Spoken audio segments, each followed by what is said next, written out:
બધે ભગવાન મળ્યું એટલે પૂછ. અને પુષ્ટિ માર્ગમાં આવ્યા એટલે સૌથી પહેલા ભગવાન આપવામાં આવે અને પ્રભુ મળ્યા ત્યાંથી શરૂઆત થાય. પ્રભુને માણવાનો માર્ગ એ પુષ્ટિ માર્ગ છે. અને આપણે ત્યાં તો એ ભાવ છે કે પ્રત્યેક વૈષ્ણવનું એક સ્વરૂપ એ લીલામાં ગોપીનું સ્વરૂપ, સખીનું સ્વરૂપ, અને એ જ એ વૈષ્ણવનું સાચું સ્વરૂપ છે. આપણી પુષ્ટિ માર્ગની સાધના એટલે ગોપીઓની સાધના. નારદજીએ કહ્યું કે જેમ યથા વ્રજ ગોપિકાના ભક્તિ કઈ રીતે કરવી. ભક્તો તો અનેક છે. પ્રહલાદ છે, ધ્રુવ છે, અબરીશ છે, વિદુર છે, ઉદ્ધવ છે, અનેક પ્રકારના ભક્તો છે. તો કેવી ભક્તિ કરીએ? તો પ્રભુને જે ભક્તિ સૌથી અધિક ગમે એવી ભક્તિ કરવી. તો પ્રભુને સર્વથી અધિક ભક્તિ કોની ગમી છે? તો કહું ગોપીજનો. અને આ ગોપીજનોની ભક્તિ એ જ પુષ્ટિ ભક્તિ. તમે નિર્ગુણી ભક્તિ કહો, ભાગવતી ભક્તિ કહો, ગોપી ભક્તિ કહો કે પુષ્ટિ ભક્તિ કહો, આ બધા સમાનાર્થી શબ્દો. એટલે ગોપીઓનો ભાવ હૃદયમાં ધારણ કરીને પછી પ્રભુ સન્મુખ બેસીએ. તમે પ્રભુને સિંહાસનમાં રહેવાની આદત જ નથી. એને તો ખોળો ગમે છે, ગોદ ગમે છે. પુષ્ટિ માર્ગના સેવ્ય કોણ? યશોદોત્સંગ લાલી, યશોદાજીની ગોદમાં ખેલતા પ્રભુ. એટલે એને સિંહાસનમાં બેસવાની આદત નથી, એને તો ગોદમાં જ બેસવાની આદત. આ તો આપણો ખોળો યશોદાનો બચતો નથી, એટલે પ્રભુને મજબૂરીથી સિંહાસનમાં બિરાજેલા રહેવું પડે. जिस दिन हम यशोदा बन गए उस दिन प्रभु छलांग लगाकर हमारी गोद में गए. એટલે તો ખોળો જ ગમે. અને એવો અદિવ્ય પુષ્ટિ માર્ગ બીજા કેવલ વિશુદ્ધ ભક્તિની વિલાસ. પુષ્ટિ માર્ગમાં સાધનો અપાતા જ નથી, અહીંયા તો ફલ અપાય. તો કહું કે અમે માળા કરીએ, પાઠ કરીએ, વ્રત કરીએ, આ બધું સાધન નહીં. આપણે ત્યાં તો બધું ફલ, બધું ફલાત્મક. શ્રવણમ કીર્તનમ વિષ્ણુ સ્મરણમ પાઠ, જેટલી પણ ભક્તિઓ છે ફલરૂપ. આપણે એમ નથી માનતું કે નવ યમનાષ્ટક કરીશ તો યમુનાજી રાજી થશે, તો યમનાષ્ટક સાધન થઈ ગયા. એમ માનો ને કે નવ યમનાષ્ટક કરું તો યમુનાજી કૃપા કરે તો યમનાષ્ટક સાધન. પણ આપણે ત્યાં તો કહ્યું ફલ ફલિત હોય, ફલરૂપ જાણે. ફલરૂપ જાણીને કરવું એટલે એમ નહીં માનવું કે નવ યમનાષ્ટક કરવાથી યમુનાજી કૃપા કરશે, પણ એમ વિચારવું આજે યમુનાજીની ખૂબ મોટી કૃપા થઈ, હું નવ યમનાષ્ટક કરી શકું. એ યમનાષ્ટક ફલરૂપ થઈ જાય. વસ્તુ એ જ છે, કરવાનો ભાવ જુદો હોય, વૃત્તિ જુદી હોય, એટલે દ્રષ્ટિકોણ બદલી નાખવાનો. અહીંયા ક્યારે પણ સાધન બનાવીને કોઈ વસ્તુ નહીં કરવી કે સેવા કરવાથી ઠાકોરજી રાજી થશે. ના, ઠાકોરજી મારા પર બહુ રાજી છે કે મારા ઘરે બિરાજીને સેવા લે. તમારી સેવા ફલરૂપ થઈ ગઈ. ફલ ફલિત હોય, ફલરૂપ જાણે. ફલરૂપ જાણીને કરશો તો ફલિત થશે, પણ સાધન માનીને કરશો તો બધું સાધન બની રહેશે. એટલે તમારી ભક્તિને સાધન ભક્તિમાંથી ઉપર લઈ ફલ ભક્તિ બનાવો. કઈ પણ ભગવાન કૃપા મેળવવા ન કરો, એમ માનો કે કૃપા થઈ રહી છે કે મારાથી આ બધું થાય છે. કથામાં આવીને કૃપા નહીં થાય, તમારા પર કૃપા થઈ કે તમે કથામાં આવી શકો. તમે આ ગોપીઓની ગાથા ગાઈ રહ્યા છો, નહીં તો આ એક અક્ષર પણ મોઢામાં ના આવે. આ કોઈ સાધારણ શબ્દો નથી, આ તો અનુભવો શબ્દોના માધ્યમથી પ્રગટ થયેલા છે. અને એક એક અક્ષરમાં ગોપીઓનો વિરહ ભરેલો છે. વિરહ દુર્લભ છે. પશ્ચાતાપ અને વિરહમાં ફરક છે. આપણે જે નિશાસા નાખીને મારી તો આ નથી થતું, પેલું નથી થતું, એ વિરહ નથી હોય તો પશ્ચાતાપ છે. એટલે પશ્ચાતાપ ને વિરહ ન ગણતા. આ બંનેમાં બહુ મોટો ફરક છે, આસમાન જમીન. જીવ બાળ્યા કરવું એ વિરહ ન કહેવાય. વિરહ તો ફલાત્મક છે. પ્રભુ કૃપા કરી વિરહનું દાન આપે, પ્રભુને યાદ કરીને આંખો બીજાય એ તો સૌભાગ્યની વાત છે. સામે પ્રભુ હોય અને આનંદ મેળવી એ જુદી વાત, એ સંયોગનો આનંદ. પણ વિપ્રયોગનો આનંદ પણ અનુભવ કરવો જોઈએ. અમારા ગોપીઓ જો વિરહ, વિયોગ અને વિપ્રયોગ 3 શબ્દો. એક છે વિયોગ, છૂટા પડ્યા હોય, મળવાની ઈચ્છા હોય પણ હજી વિયોગ છે, ક્યારે મળ્યા જ ના હોય. બીજો વિરહ, એક વાર મળીને પછી વિગોટા પડે, આ ગોપીઓનો વિરહ છે. અને ત્રીજો છે વિપ્રયોગ, જે ભ્રમર ગીતમાં અનુભવ કરાવે ગોપીજનો. એ દેહથી અંતરાય છે, પણ અંતરમાં આત્મરમણ છે. જે ભ્રમર ગીત સમયે ગોપીઓની અવસ્થા છે, દેહથી અંતર લાગે પણ એ મિલોનું અંતર હોય, દિલોનું ન. ક્યાંક ડિસ્ટન્સ છે. જો ભગવાન અને આપણી વચ્ચે ડિસ્ટન્સ છે કે વોલ છે? ભગવાન અને આપણી વચ્ચે અંતરાય છે કે અંતર છે? અંતરાય કે અંતર? અંતરાય. અંતર તો ડિસ્ટન્સ તો ક્યાંક ને ક્યાંક અંતર કાપો એ ડિસ્ટન્સ કહેવાય. આપણે જે ક્ષણે ને જે જગ્યાએ છીએ એ જ ક્ષણે ને એ જગ્યાએ ભગવાન છે કે નહીં? છે. અંતર તો છે. અજ્ઞાનનો અંતરાય છે. ગોપીઓની ભ્રમર ગીતની અવસ્થા એવી છે કે દેહથી અંતર લાગે પણ અંતર ભ્રમણ છે. હૃદય પ્રભુની સાથે નિકટતાનો અનુભવ કરે છે, સ્વાનુભાવનો અનુભવ કરે છે. અને બંને અવસ્થાનો ગોપીજનો અનુભવ કરી રહ્યા છે, વિપ્રયોગ અને સંયોગ બંને. અને એ અવસ્થા ત્રણ વસ્તુ બતાવી: વિયોગ, વિરહ અને વિપ્રયોગ. વિરહ પણ ત્રણ પ્રકારના કયા? આદિભૌતિક, આધ્યાત્મિક અને આદિદૈવિક. આદિભૌતિક વિરહ કયો? પોતાના દોષોનું જ્ઞાન થાય અને એમ થાય કે ક્યારે આ દોષોમાંથી છૂટી પ્રભુનો અનુભવ કરીશ, પ્રભુની ભક્તિ કરીશ અને પ્રભુનું સ્મરણ થાય દોષોના જ્ઞાન દ્વારા. એ ભૌતિક વિરહ. પણ દોષોનું જ્ઞાન થયું, વિરહ થયો, અંતઃકરણ શુદ્ધ થયો, દોષોમાંથી મુક્ત થયા અને પછી પ્રભુને મળવાની જે ઈચ્છા જાગી, ત્યાં આધ્યાત્મિક વિરહ. અને આદિદૈવિક વિરહ છે કે જ્યારે અંતઃકરણ શુદ્ધ થયું અને સ્વ સ્વરૂપનું જ્ઞાન થયું કે મારું તો મૂળ લીલામાં સખી સ્વરૂપ છે અને પ્રભુને પામવાનો જે વિરહ જાગ્યો, એ આદિદૈવિક વિરહ. તો વિરહ એ ફલ. સેવા કરતા કરતા પ્રભુ પ્રસન્ન થઈને વિરહને દાન આપે. વિરહ દુર્લભ છે. ગુસાઈજી પ્રભુચરણનો વિરહ તમે જુઓ વિજ્ઞપ્તિમાં કે જ્યારે 6 મહિના સુધી વિયોગ થયો, વિપ્રયોગ થયો ગુસાઈજીનો શ્રીનાથજી સાથે, અને ત્યાં ચંદ્ર સરોવરની બેઠકજીમાં ગુસાઈજી વિરાજતા, રોજ એક શ્લોક લખી શ્રીનાથજી બાબાને મોકલે અને સામેથી શ્રીનાથજી બાબા એક શ્લોક લખીને મોકલે.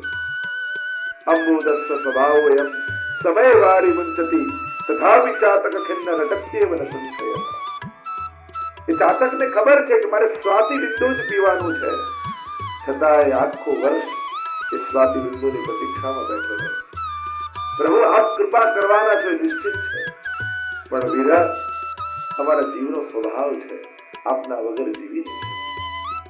અહીંયા ગોપીઓની અવસ્થા વિરહની અવસ્થા છે અને વિરહ દુર્લભ છે. તો ક્યારે રાતના વિચાર કરતા કરતા એમ થયું કે અરે પ્રભુ 20 વર્ષ થઈ ગયા બ્રહ્મસભા કીધે, હજી ઠાકોરજીની સેવા મારા ઘરે વિરાજી. પ્રભુ ક્યારે કૃપા, ક્યારે આ દેહથી ભગવત સેવાનો અમે સુખ લઈ શકીએ?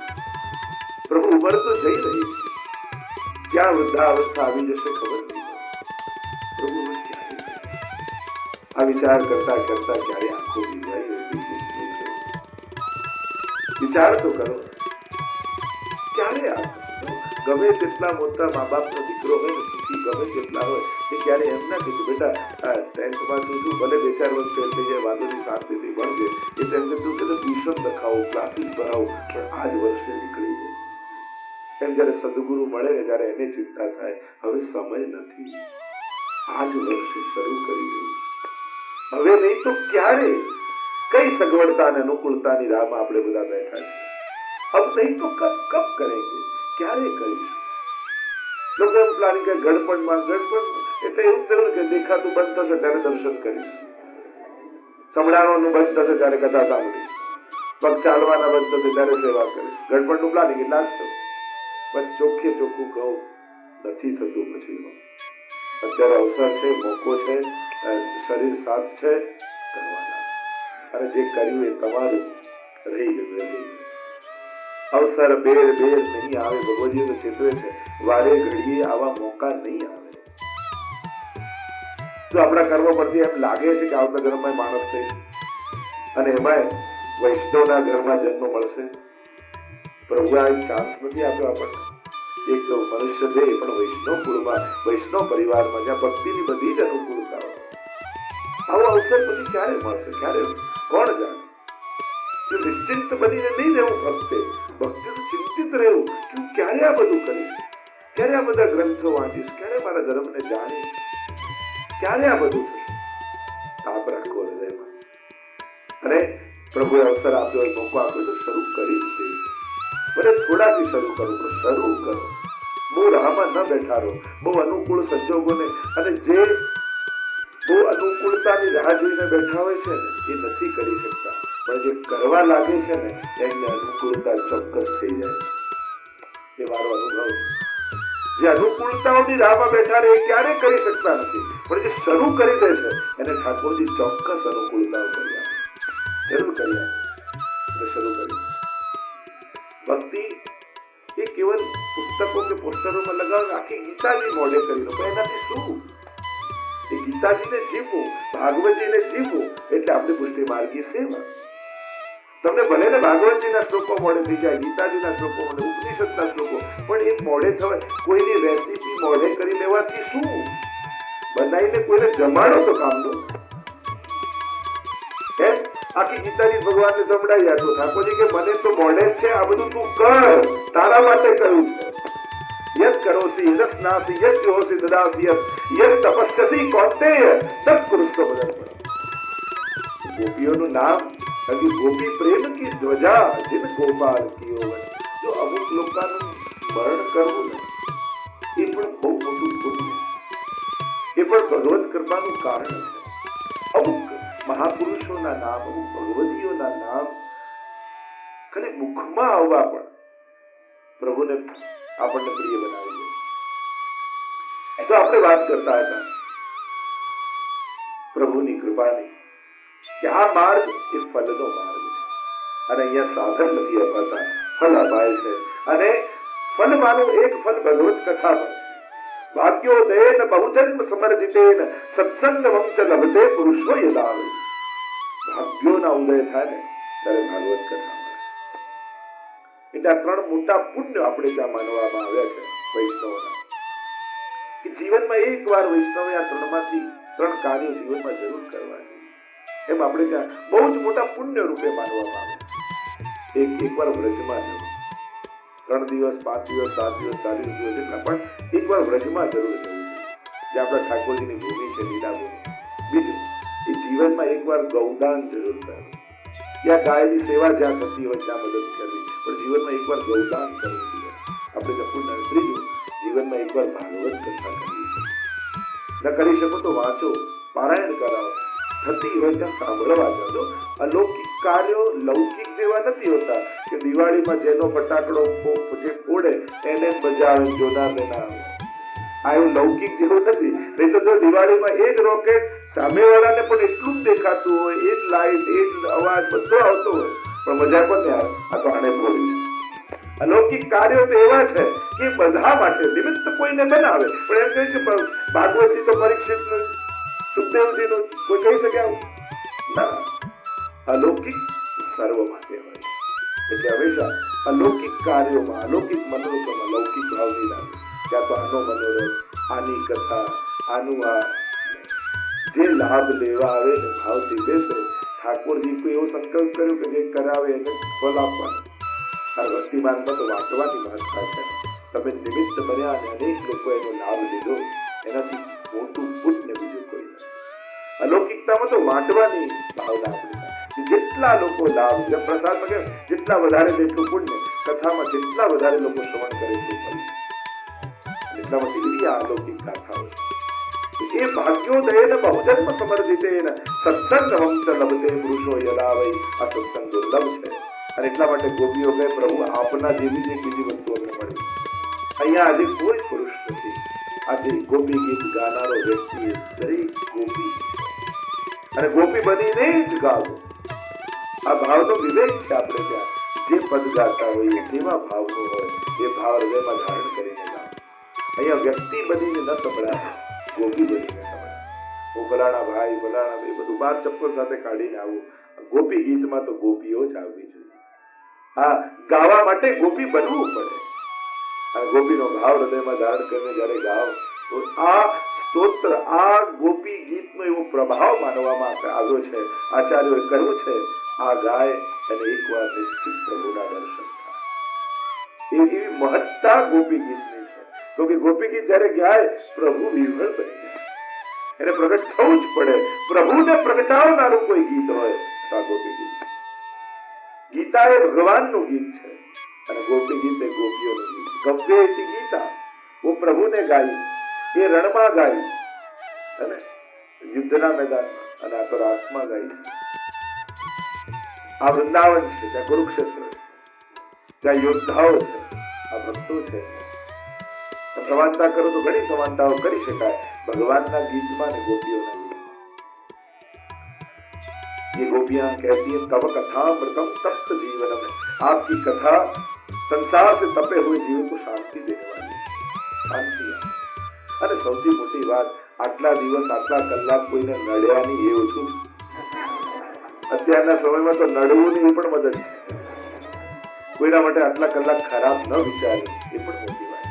મન ભગવાનમાં મગ્ન રહેવું એ પણ મોટી વાત છે. જેમ નાહીએ કેટલા મિનિટ, 10 મિનિટ 15 મિનિટ ડૂબકી લગાવીને બહાર નીકળો, પણ આખા દિવસ ફ્રેશ રહો કે ભલે ને 3 કલાક નાઓ, પણ આખો જન્મ તમારો ફ્રેશ થઈ જાય, શુદ્ધ બની જાય, પવિત્ર બની જાય. અને એટલા બધા કથા તો આપણા તો આચાર્યો કહે કે આનું પાઠ કરતા જ રહેવાનું. મનને પવિત્ર કરવાનું આના સિવાય બીજું કોઈ સાધન જ નથી દુનિયામાં. કોઈ પણ વસ્તુ મનને પવિત્ર નથી કરી શકતી. પવિત્ર કરવા માટે ભગવત કથા છે. અને એટલા માટે જીવનમાં આટલી વસ્તુની શુદ્ધિ આપણા આચાર્યોએ બતાવી.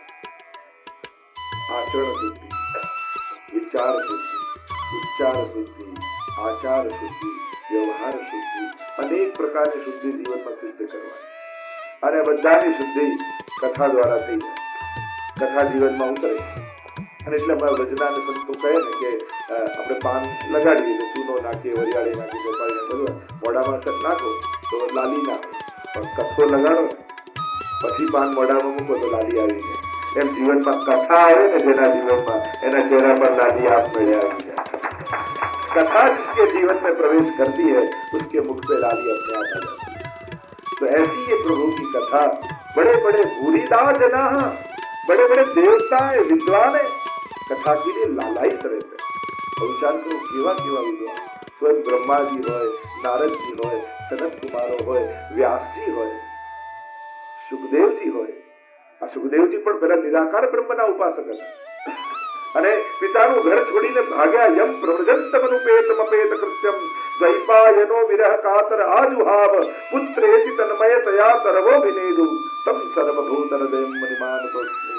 ઘર છોડ, જન્મની સાથે 16 વર્ષ સુધી માના ગર્ભમાં રહ્યા, જન્મ લીધો ને ભાગ્યા ઘર છોડી.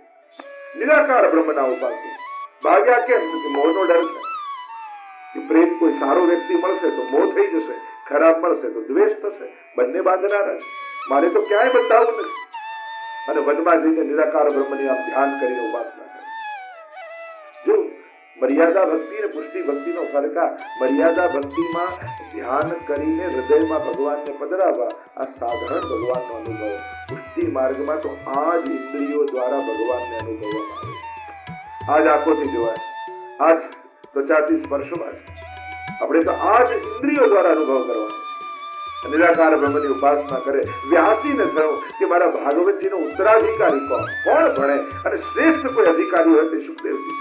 પણ એ તો નિરાકાર બ્રહ્મની ઉપાસનામાં લાગે. શું કરું? યુક્તિ કરી. પોતાના કેટલાક શિષ્યો હતા ને, એમને ભાગવતજીના શ્લોકો ભણાવે અને કહ્યું, હવે વનમાં તમે ફૂલો ચૂંટવા જાઓ ને ત્યારે આ શ્લોકો ગાતા ગાતા ફૂલો ચૂંટજો ઠાકોરજી. અને યુક્તિ આપી કે જો આ શ્લોકો સુખદેવજીના કલમાં પડ્યા ને તો એને સાકાર બ્રહ્મમાં આસક્તિ થશે અને ખેંચાઈને ભાગવતજી બનવા આવી. અને હવે રોજ સવાર પડે અને શિષ્યો જાય વનમાં, ફૂલો ચૂંટતા હોય, એક એક ચૂંટે છાપમાં ભરતા જાય અને ગાન કરતા જાય. આશ્ચર્ય થયું, આ પીછું કેમ ધ્યાનમાં? ક્યારે આવું થયું નથી. આ કોનું પીછું મસ્તક પર કોને ધર્યું છે? કોણ છે? નટવર વપુ ચરણારું દેખાયા, કટી દેખાઈ, ગ્રીવા દેખાઈ, ત્રણેય રૂપથી ભંગ દેખાય. અરે આ કોણ? કર્ણયો કર્ણિકારમ, બંને કાનમાં ઝૂલતા કર્ણિકારનું પુષ્પ દેખાય. અરે આ છે કોણ? બરહા પીડમ નટવર વપુ કર્ણયો કર્ણિકારમ વિપ્રદ્વાસ કનકપીશમ. એટલામાં જોરથી પવન ચાલ્યો અને હવામાં લહેરાતું સુંદર પીળું પીતાંબર દેખાય.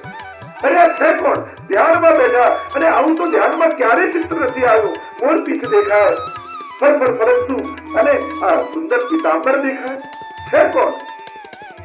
અને જ્યાં ધ્યાનમાં ઊંડા ઉતર્યા